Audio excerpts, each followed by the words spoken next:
rest assured that the national government is behind you as we safeguard the welfare of our people in your communities. I issued an Hi guys, welcome my vlog.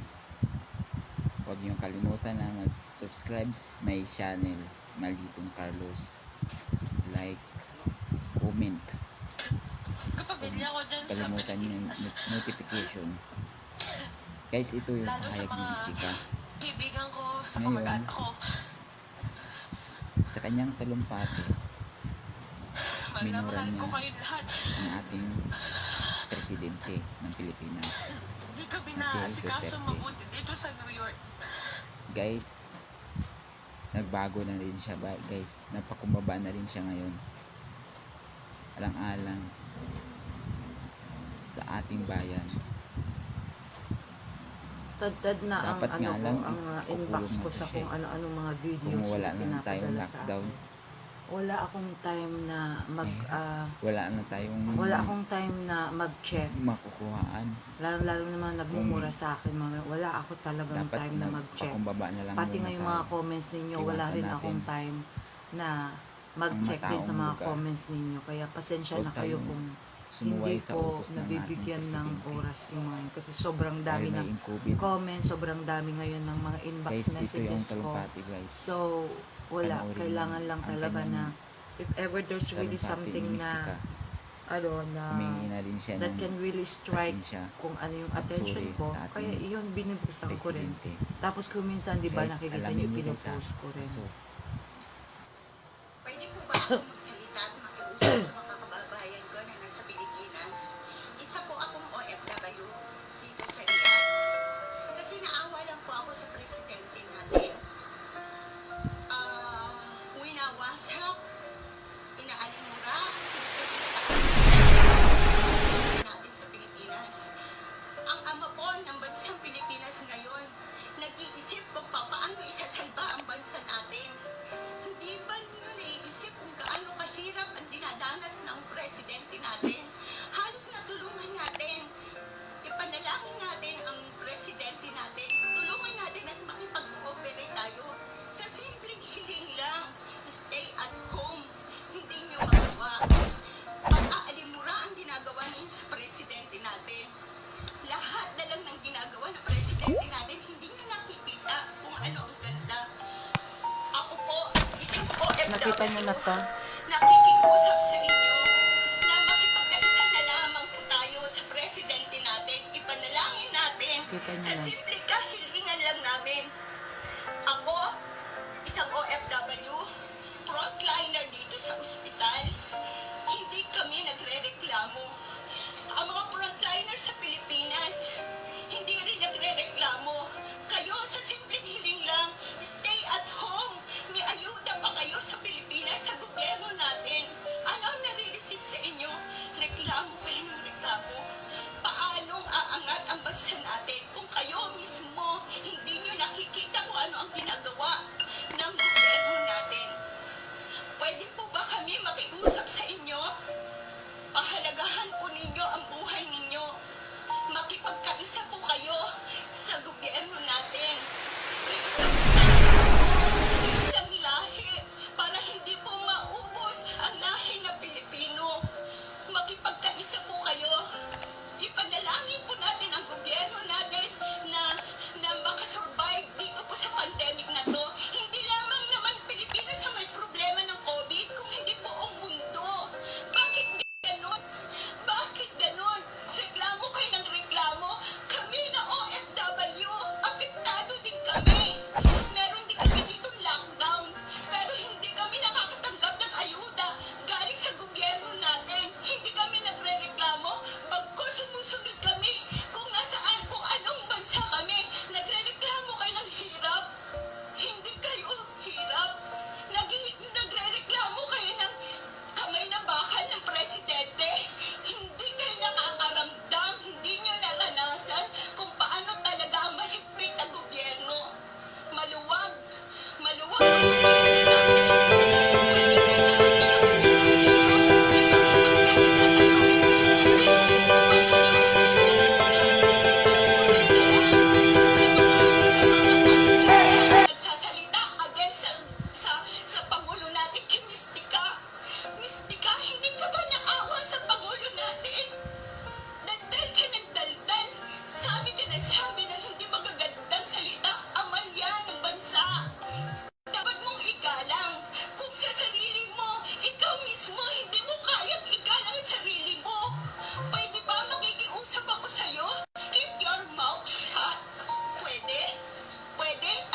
lang po tayo. Yun lamang po ang aking pong hiling. At sa mga artista po, manahimik na lang po kayo, makipagkaisa. Yun na lang. Yun lang naman po. Salamat po ng marami. Salamat po ng marami.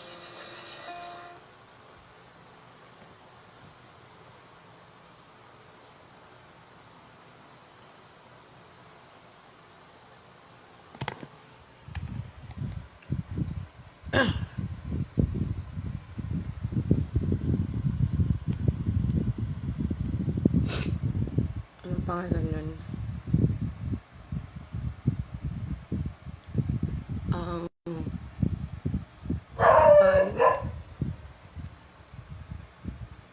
Pwede po ba ako magsalita at makiusap sa mga kababayan ko na nasa Pilipinas?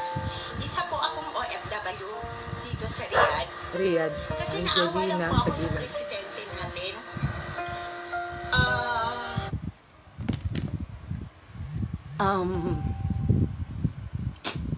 Ayun, na-receive ko yun. Maraming beses na may nagpadala pala. Kanina ko lang talaga tiningnan. Noong pinadala na sa akin ng aking kumparing Joel Abonitalia Babia.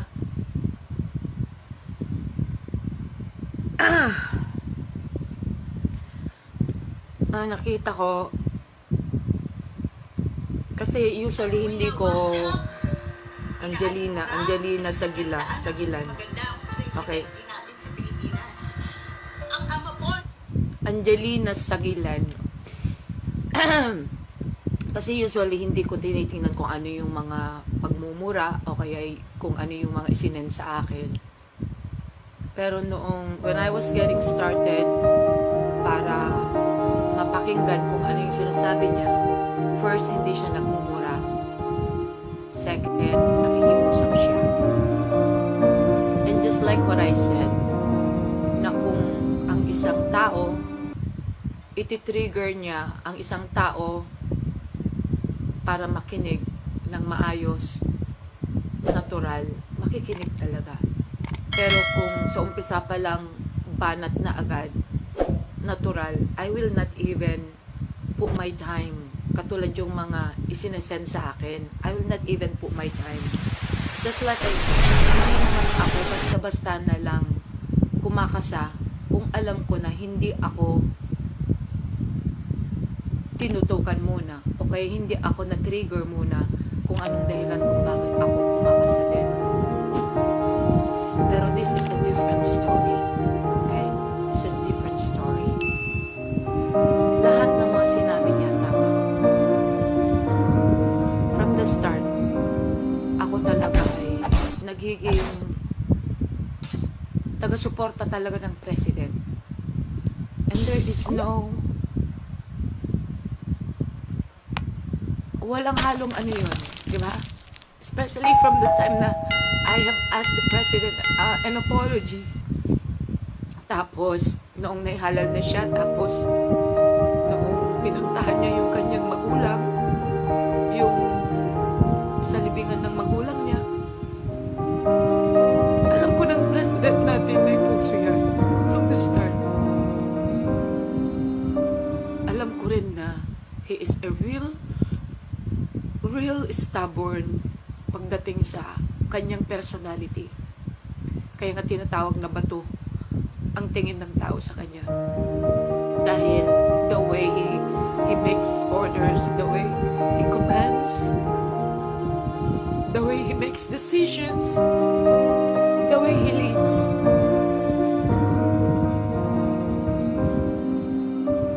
At kahit napakahirap pong aminin kung minsan ang pagkakamali, yung pagsasabi ko na wala siyang puso,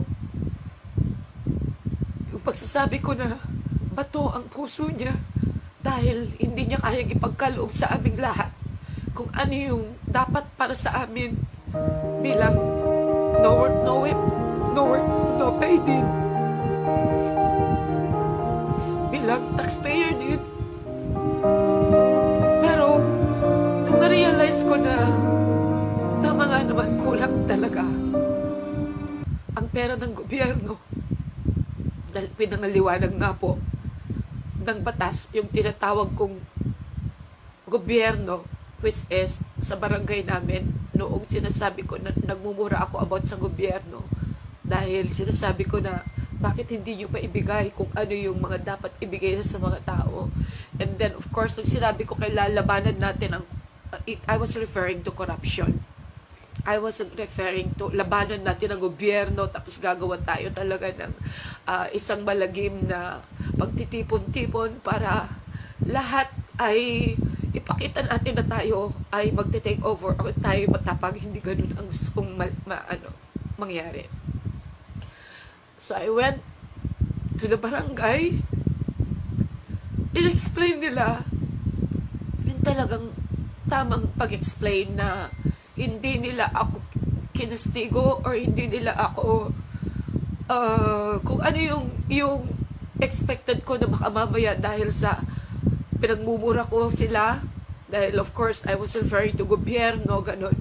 So akala ko yung magiging treatment sa akin ay magiging hindi maganda, but I expected already.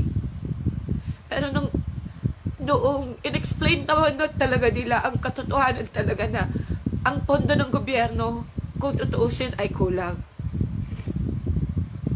At kung ano naman talaga, kung ano yung dapat nilang ipamigay sa amin na relief good, kung tutuusin, nung kinenta nila sa akin, it's only 36 pesos.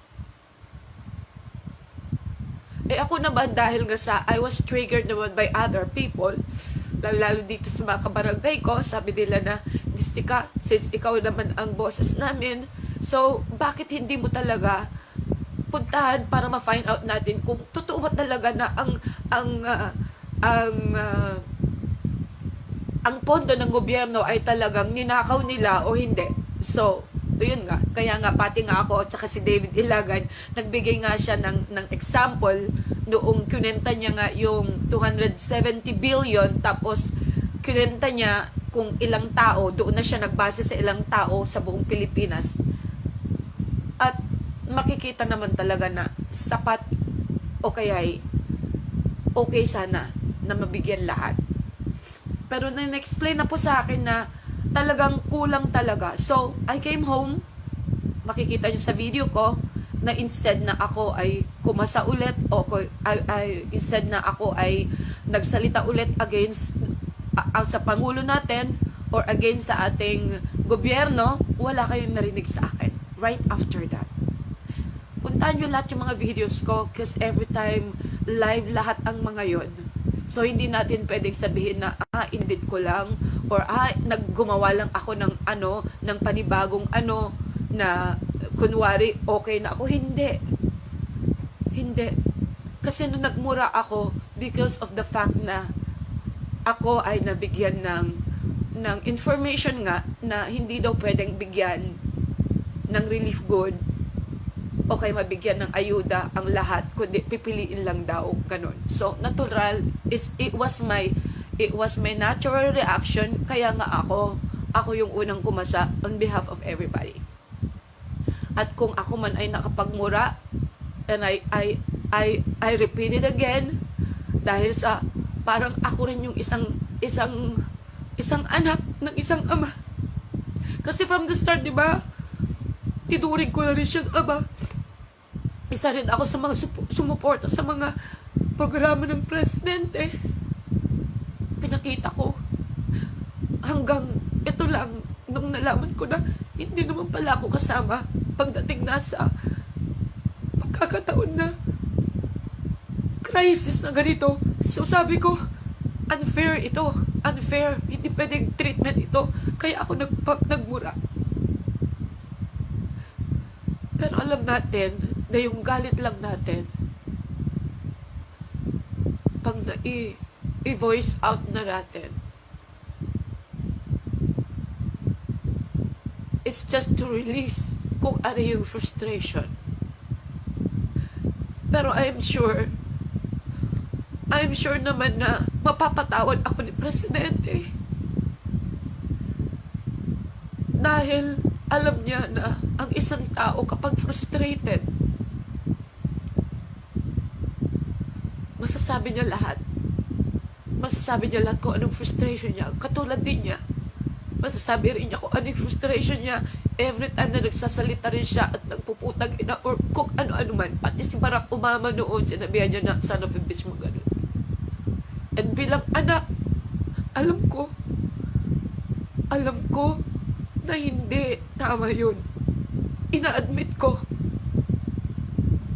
Kaya kung iyon man ang dahilan na ako ay huhusgahan na ng mundo, ako ay kakasiguin na wala akong puso, wala akong ginawa kundi reklamo ng reklamo, siguro na maintindihan niyo kung bakit. At sinasabi niyo na walang puso, nope. Siguro naman alam niyo kung paano ako milig ng tawa din doon.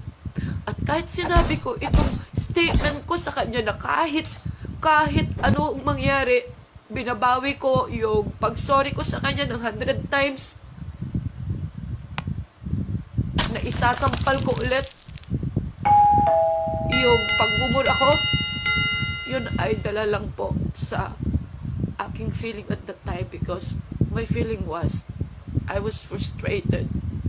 I was in a state of frustration at that time. Pero para sa akin,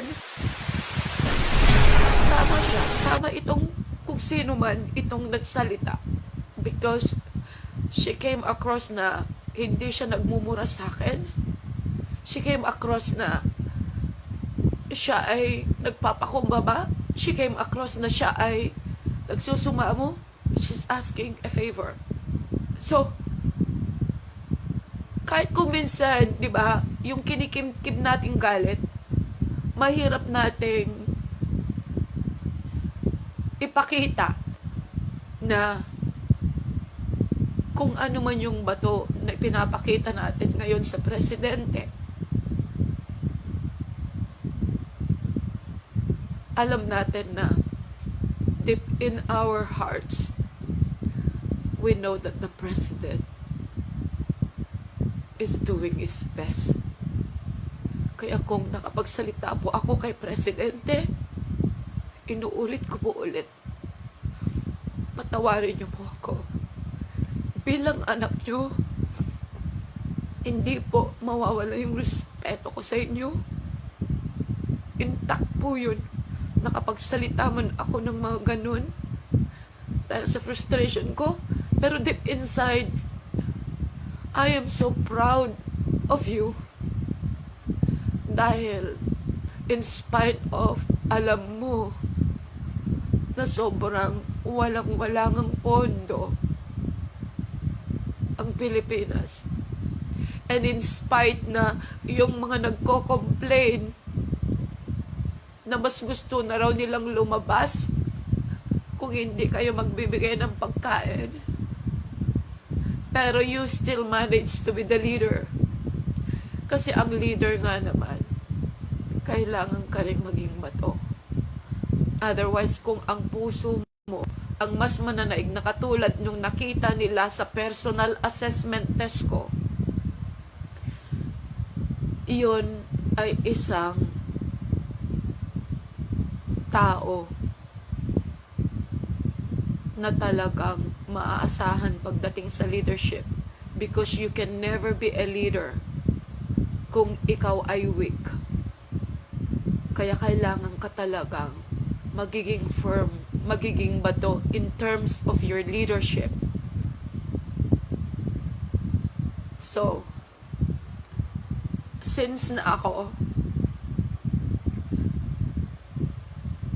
from the start pa lang, ipinakita ko na talaga na ako sumusuporta sa kanya.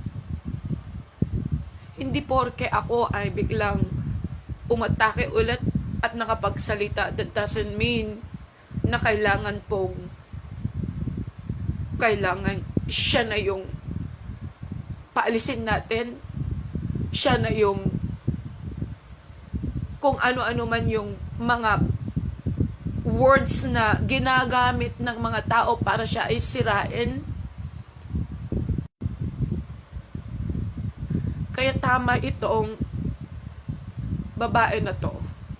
Because ang kailangan natin ngayon ay magkaisa.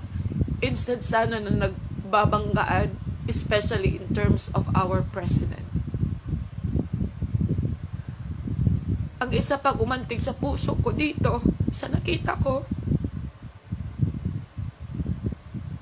dahil siya yung tao na isa rin siya sa mga frontliners. Isa rin siya na wala siyang reklamo kung sakali man na siya ay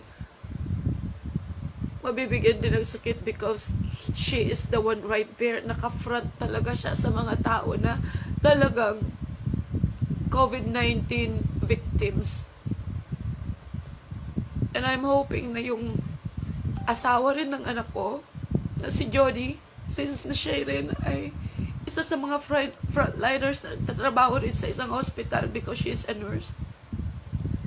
Right now, she's naka-quarantine din daw siya.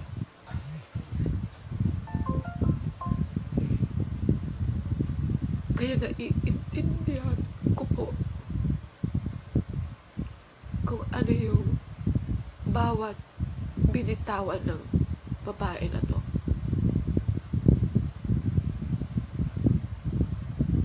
Since na nabanggit niya ang palang ko,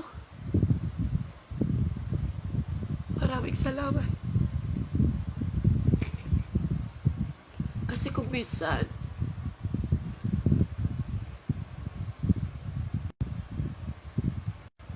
it takes a person din para matouch ang puso ng isang bato. It takes a person din para ang puso ay maging bato. Kaya kung ano yung yun din ang isusukli niya. At nagkataon na ang ibinigay niya sa akin ay isang puso, totoong puso na naggaling mismo sa isang puso ng totoong Diyos. Yung God of love, hindi hatred. So dapat ang isukli ko rin ay heart of love din. Kaya thank you so much. Dahil in spite of all these people na hindi nila naiintindihan kung bakit kung minsan ako ay nagiging matapang, kung bakit kung minsan ako ay lumalaban, kung bakit kung minsan ako ay umiiyak, kung bakit kung minsan ako ay nagmumura, pero kung bakit kung minsan ako rin ay humihingi ng tawad katulad yung paghingi ko ngayon ng tawad sa ating presidente. Bilang ama, itinuring ko na rin ama magmula nung siya'y umupo. At makikita niyo sa video ko, yung pinaka touching moment of my life. Makikita nyo, nandun pa rin sa YouTube ko. By the time na pinuntahan yung puntod ng mga magulang niya at umiiyak, doon ako tunaw.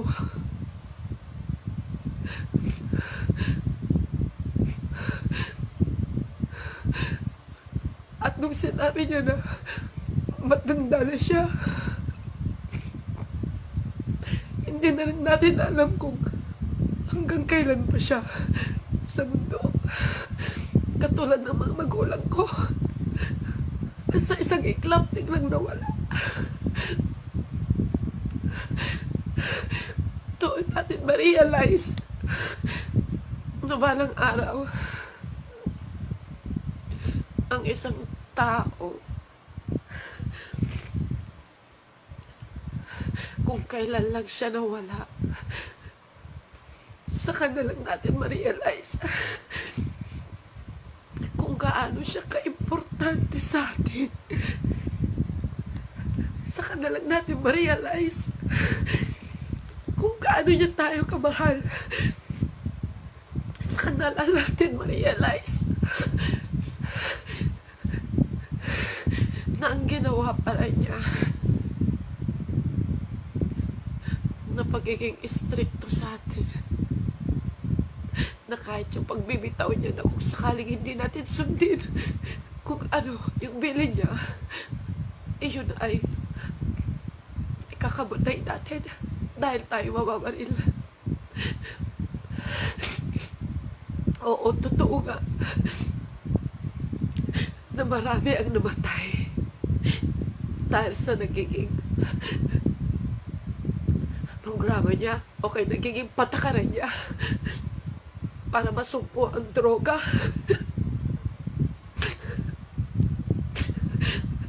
Pero hindi na baling isinacrifice niya yung mga nadamay. Hindi na baling isinacrifice niya kung sino-sino rin yung mga namatay. Pero kung alang-alang sa ikabubuhay ng karamihan sa kanyang bansa,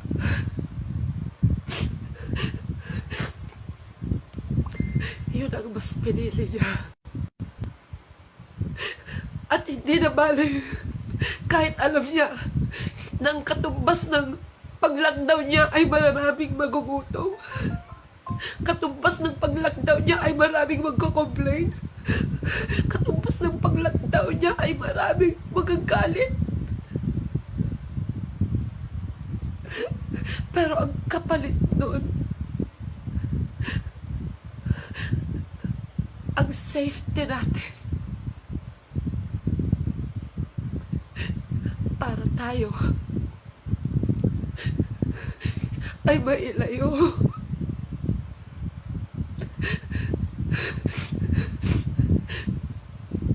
Sa COVID-19 na pumapatay sa mundo natin. Kaya nakikiusap ako yung mga kapokortista. Kahit alam ko na napakahirap na ibaba yung ego natin. Kahit alam ko na napakahirap na yung ego na natin ay pinapakita natin ay tayo ay mga bato laban sa gobyerno, laban sa ating Pangulo. Pero sa pagkakataong ito,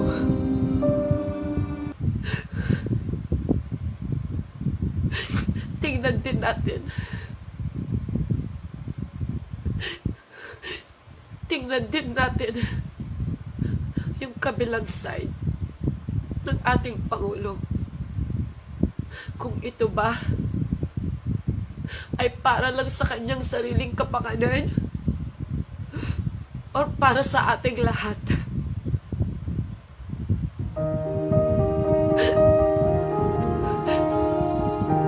Sana po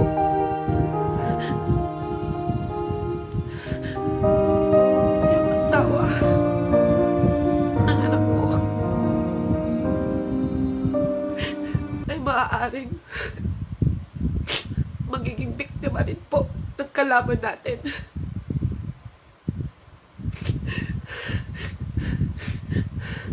At bilang ako na isang ina, at bilang ako na isang tao rin,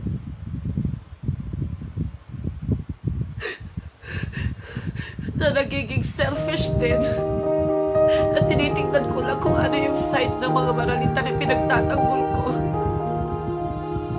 na dapat sila yung unahin. Sa panahon ito, tingnan din po natin kung sino yung mga nandyan na totoo sabi nitong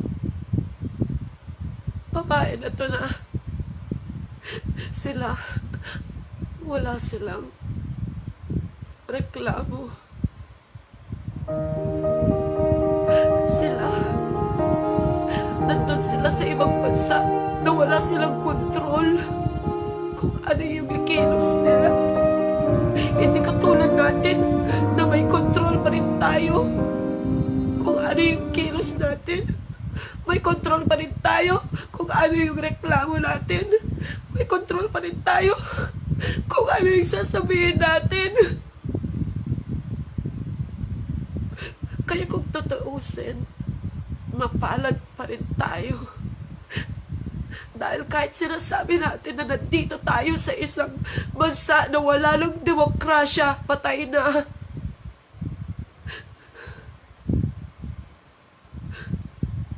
Diyan po kayo nagkakamali. Dahil kung O naman sa Pilipinas ngayon, nag-iisip ko pa paano kung para po natin yung ating buhay ngayon dito sa Pilipinas sa buhay ng mga mamamayang Pilipino rin na nandun nakatira sa ibang bansa.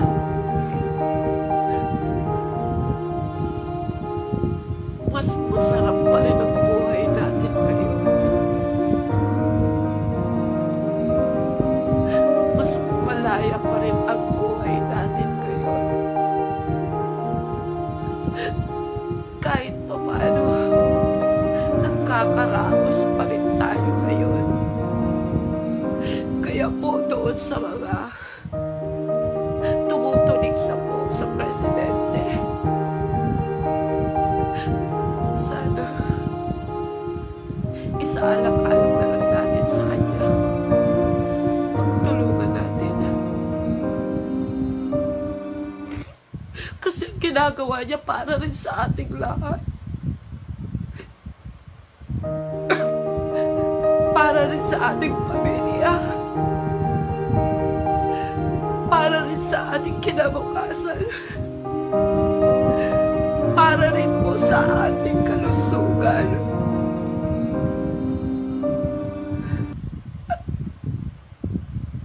Higit sa lahat,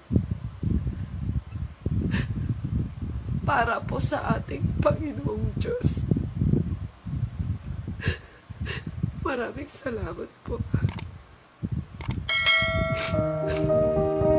Rest assured that the national government is behind you as we safeguard the welfare of our people in your communities.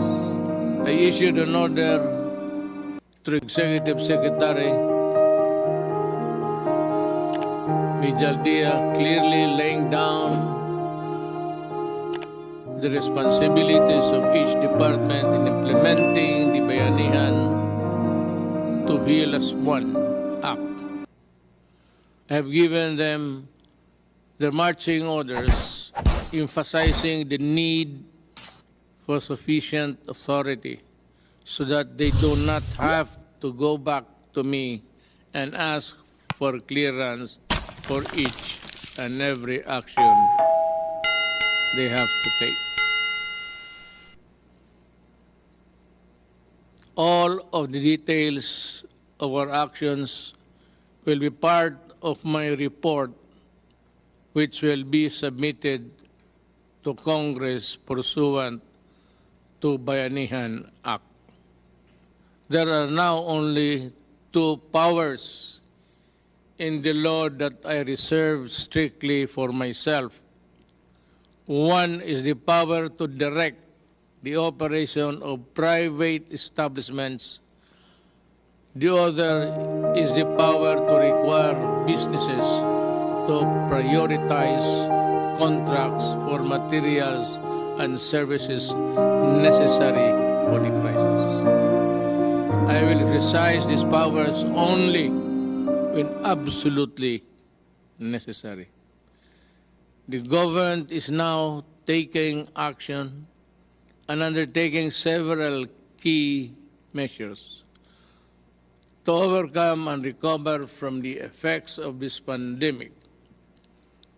These measures have three main priorities. First, providing emergency assistance to affected sectors. The second securing facilities for resources for the health sector, and third is performing fiscal and monetary action for the economy.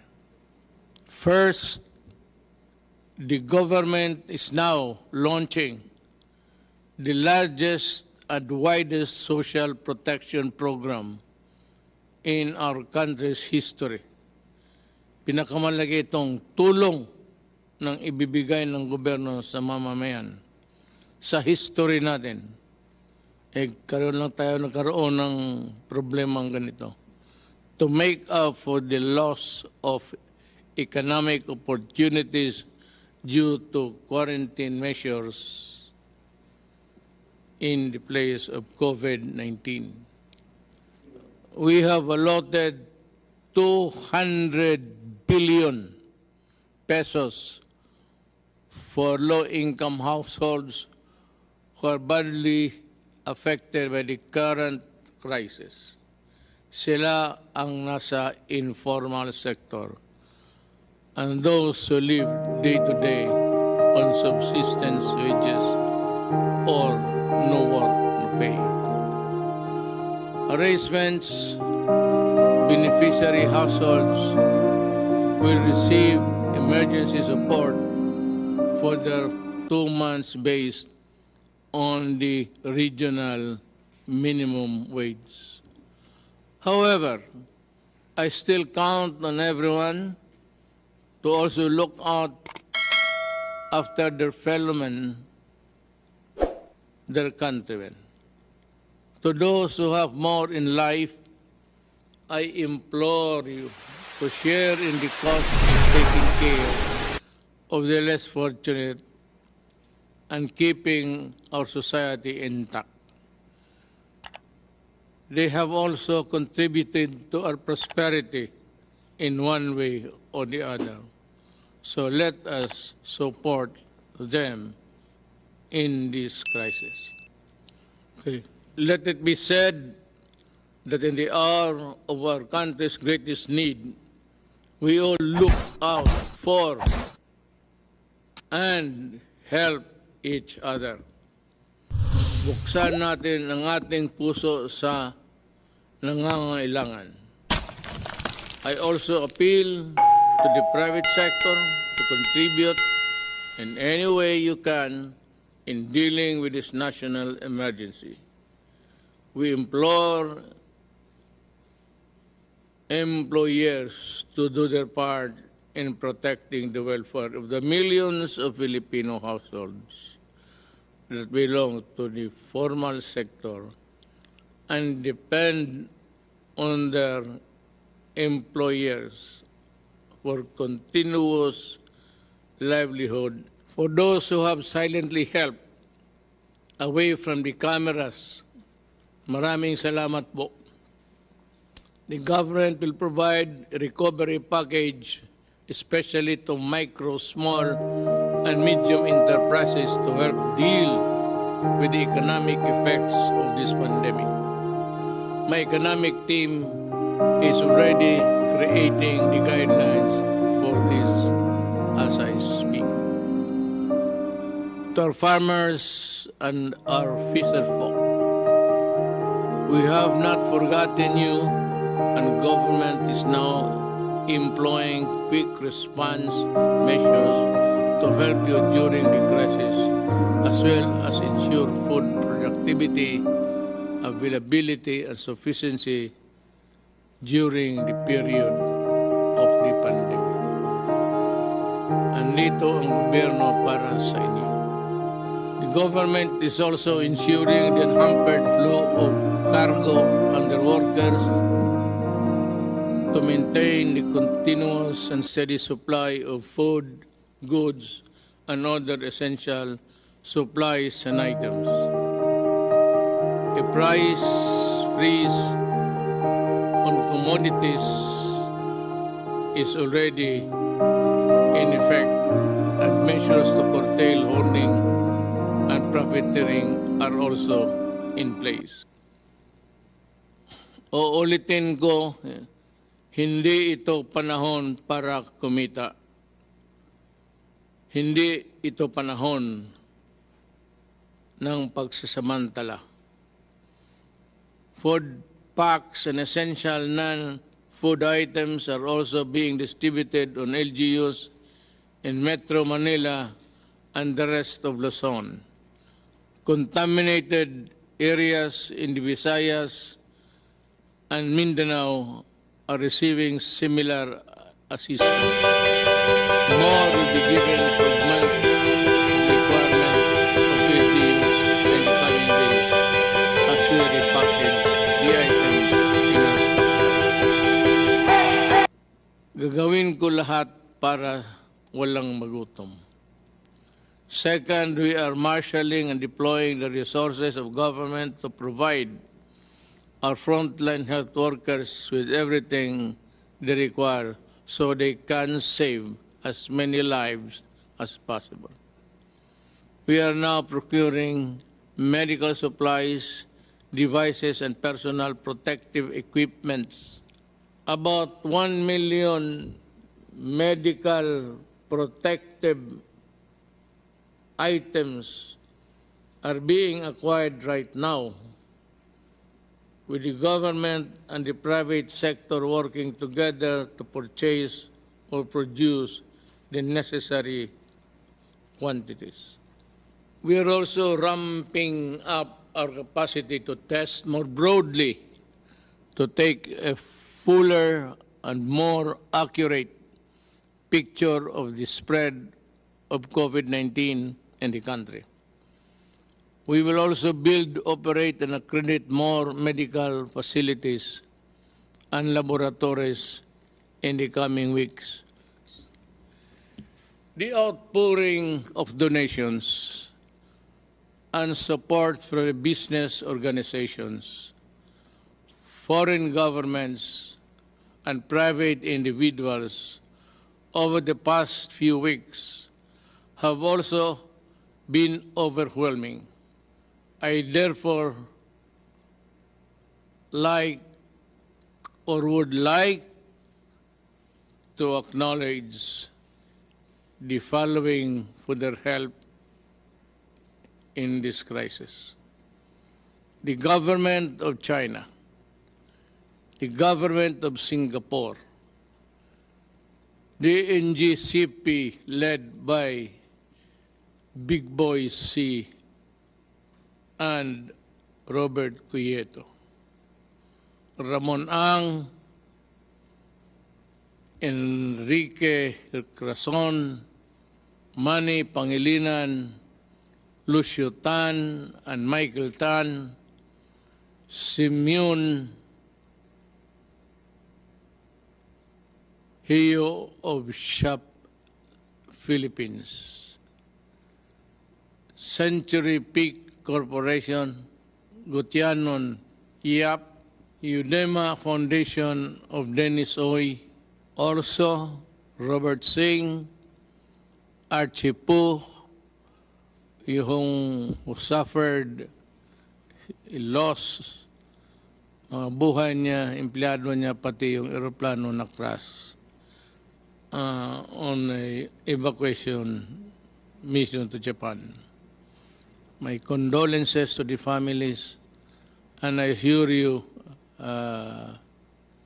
na tutulong kami sa anumang paraan. Do not be discouraged. PAGCOR headed by Andrea Domingo, the World Health Organization, Mammoth Foundation, China, Jack Ma, Seriaco Lopez, Global Fund America Cares Foundation, UNIFPA, Aboitiz Foundation, D&L Corporation, Golden Tupper, Lander Superstore, Unilab Foundation, Alliance Global, Philippine Disaster Resilience Foundation, Temasek Foundation, as well as the countless others who have sent their assistance in our time of need. In behalf of the Filipino people, I thank you and your compassion and your generosity and my personal gratitude. Mahal kong mga kababayang Pilipino, nasa ikatlong linggo na tayo sa ating crisis na hinaharap. At tayo'y hirap sa pera, sa medical supplies, sa lahat. Dati ho naman talagang kulang ang pera natin at kulang ang medical supplies. At hindi lang ho tayo, pati yung Amerika, ganun rin. Kasi hindi natin akalain buong mundo na ganun kabilis, 2 araw lang after receiving the advice from China, the crisis was already here, COVID-19. Ang masasabi ko lang, meron tayong 200 billion na binigay sa akin ng Kongreso para gastusin ko. Yun naman ho ang ginagamit kong pakalat ngayon ng pera para mabigyan ang lahat. Galing doon sa walang trabaho, may trabaho, kalahating trabaho, ang mga mayaman hindi nakasali. Ako na may umaasa na itong ating mga trabahante na Pilipino ay gawin nila ang lahat para sa pakanan ng ating bayan. At ang kami dito, gawain ko ang buong kaya kong gawin para ho sa inyo. Kaya nga hindi ako nakalabas, ilang araw, 2 araw. Pero usually, in times of crisis, kailangan ang isang trabahante ng gobyerno na binigyan ho ng trabaho para humarap sa inyo, makipag-usap sa inyo.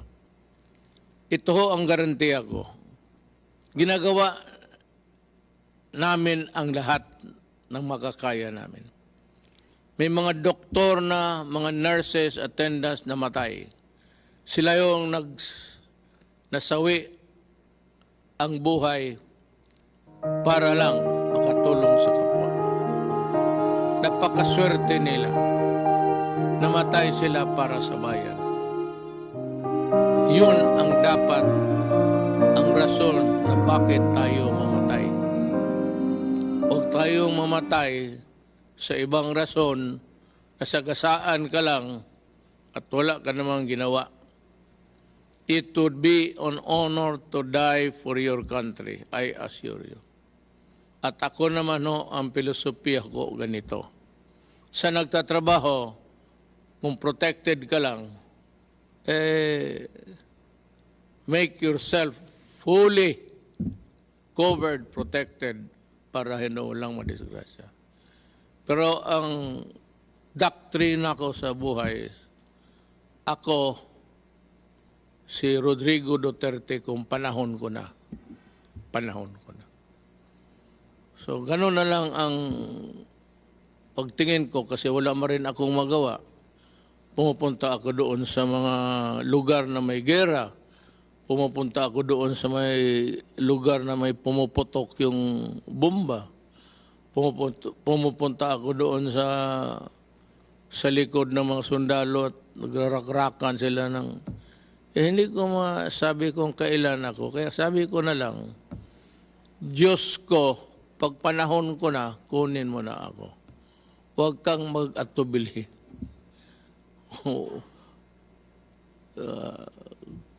Bahala ka na. So sa mga kababayan ko, hindi ko naman sinasabi na sundin ninyo ang aking filosofiya. But somehow, let the thought comfort you that I really worry about you. That I worry that you will not be able to reach an old age with your children and grandchildren. Kasi ako, nandyan na Patapos na ako. Kaya ko masabi yan. So, trabaho lang tayo.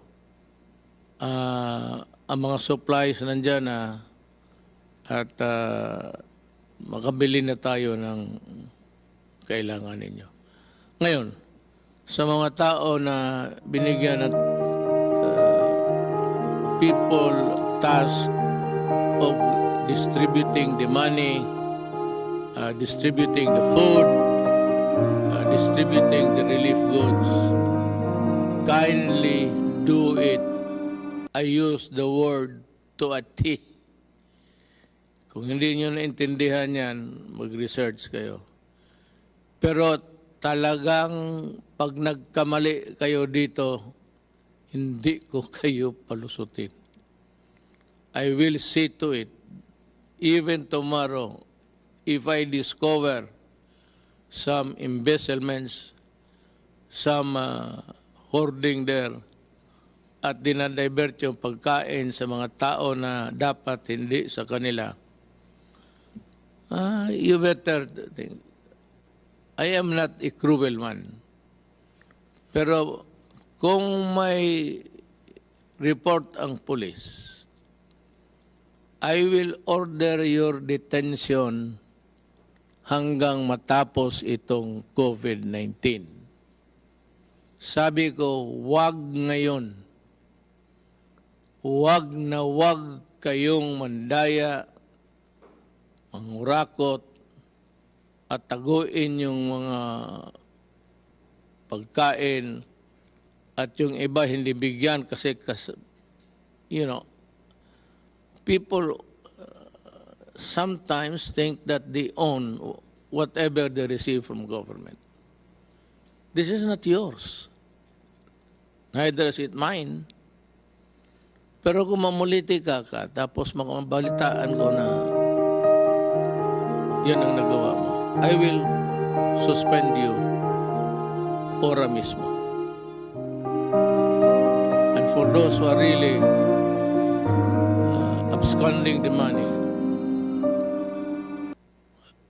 I will detain you, I said.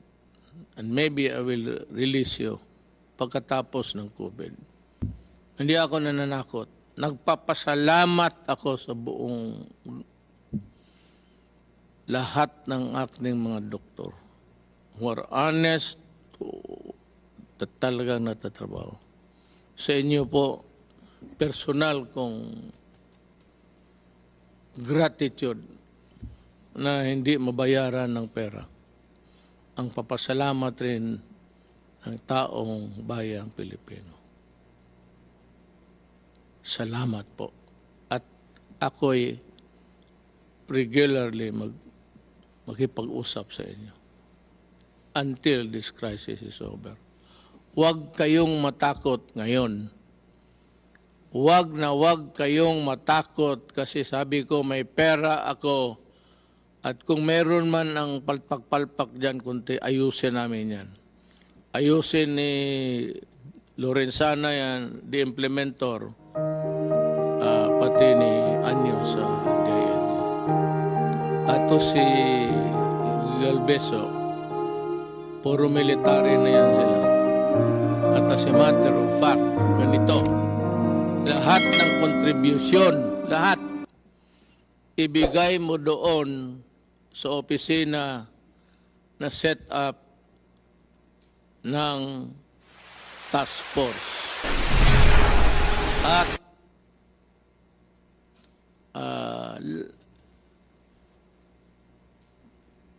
kung may releases man lahat, accounted dyan, tapos then there's another audit in the integrity of the procedure.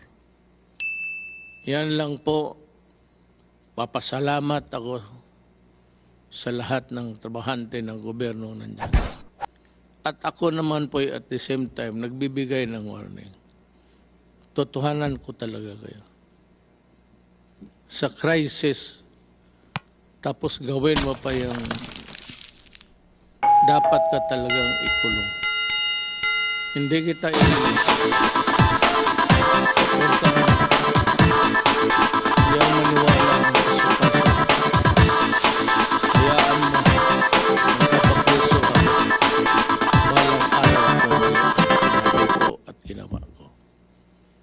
Sa inyong mga Pilipino, mga kababayan, mahal ko, mga Bisaya, sunod lang mo, sumunod lang. At walang problema. Daghang salamat.